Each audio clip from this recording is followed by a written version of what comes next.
Welcome to Royal Haunts and Part 3 of the House of Stuart and the Commonwealth.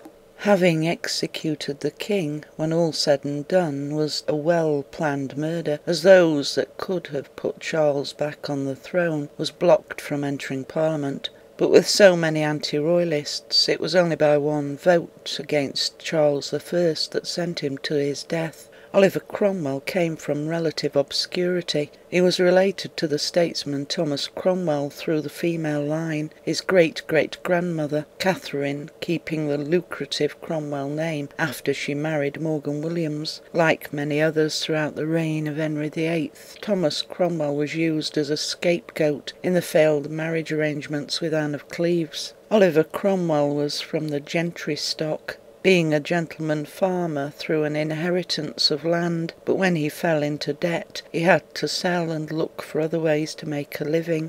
With contacts through his marriage to Elizabeth Bourchier and with other like-minded Puritans, he entered politics, standing for Huntingdonshire, the county of his birth. He sat for the first time during the short Parliament that Charles dismissed after 1 month, not being recalled for another 6 months. When the Civil War came, this was when Oliver Cromwell made his reputation. Raising an army for the parliamentary cause, he had running successes in East Anglia, and although he had never had any military training, and at 54 years old, Cromwell rose to the eminent position of Lord Protector. It's beyond dispute that once Oliver Cromwell was installed as king in all but name, it became a military coup and a dictatorship. The position of Lord Protector was a lifetime posting, and as royalty was an inherited title. Oliver Cromwell moved himself and his family into the apartments of Whitehall Palace, and that is where he died, on the anniversary of his victory at the Battle of Worcester 7 years earlier. He was taken ill shortly after the death of his daughter Betty, who was interred at Westminster Abbey, and was allowed to remain at rest there after the Restoration. It was on his deathbed that Cromwell was asked if his eldest surviving son, Richard, should succeed him as Lord Protector, and being too weak to answer, nodded his head in reply.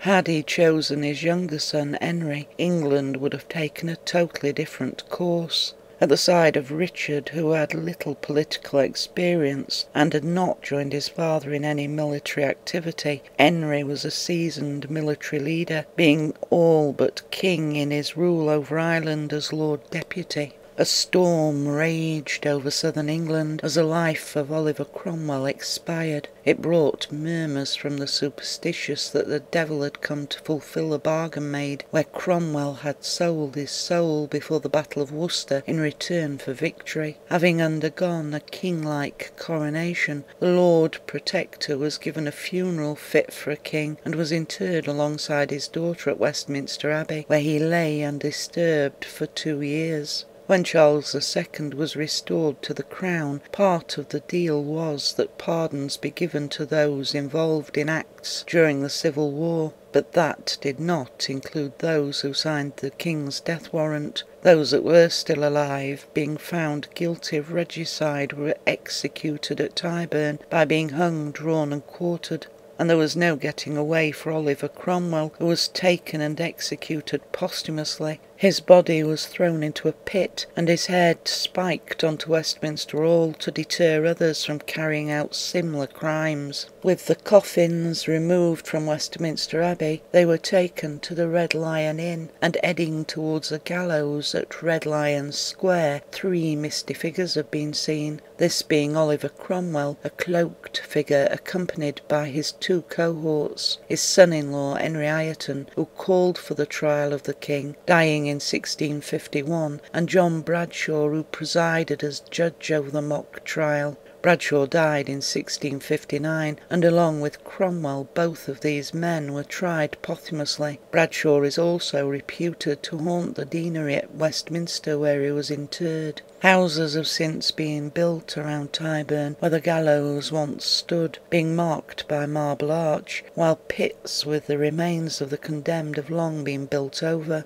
Connaught Place is said to be haunted, and house number 1 is thought to be over the area of Cromwell's remains, and so it is haunted by him. But friends and supporters could just as easily have retrieved the body, that there are many versions of where Cromwell could be, from the vaults at Chiswick Church, where he is said to haunt, as this is where his daughter Mary is interred, along with her husband, the first Earl of Fauconberg, or his bones could well have been secretly buried at the battle site of Marston Moor, which was a major defeat for the Royalist armies in June 1644. Cromwell is reputed to haunt the site, and there have been reports of ghostly cavaliers seen in the area. In particular, 3 cavaliers are said to haunt the A59 York to Harrogate road, and the hall at Long Marston, where Cromwell set up his headquarters, is now on his list of hauntings, along with the ruins of Basing House, which was blown to pieces by the Roundheads after being held at bay from besieging the manor. Naseby is another place where Oliver Cromwell could well have ended up, and is of course reputed to be haunted, with regular vigils by would-be ghost hunters. Another place where Cromwell set up his headquarters was the Hind Hotel on Sheep Street at Wellingborough, and is a place he is said to return. Ham House is another, as this is where his mistress is said to have been installed, though what a man of such faith, believing in the Bible and presumably the 10 Commandments, should be doing with a mistress is beyond me. If it's Cromwell's ghost at Murrow, he is on familiar ground, being more prominent at what is called Ghost Hill. As for Cromwell's head, it remained on its spike for 23 years until it blew down. From there it disappeared, and only reappeared 100 years later, eventually finding its way to the Wig and Pen Club in the Strand. The former inn was originally the house of the Temple Bar gatekeeper, and turning this into an inn, it received its name from its clientele, the Whigs coming from over the road at the courthouse, and the Pens of Fleet Street. It's also one of the few buildings to have survived the Great Fire of London. The Wig and Pen, taking possession of the skull, had it placed on display for years, and with it apparently Oliver Cromwell's spirit followed. By 1960 the skull had been acquired by Cromwell's old college and is now interred in an unmarked grave. The old establishment of the Wig and Pen had outlived itself and was closed in 2003. Presumably with Cromwell's ghost still inside. More recently the Wig and Pen reopened as a Thai restaurant.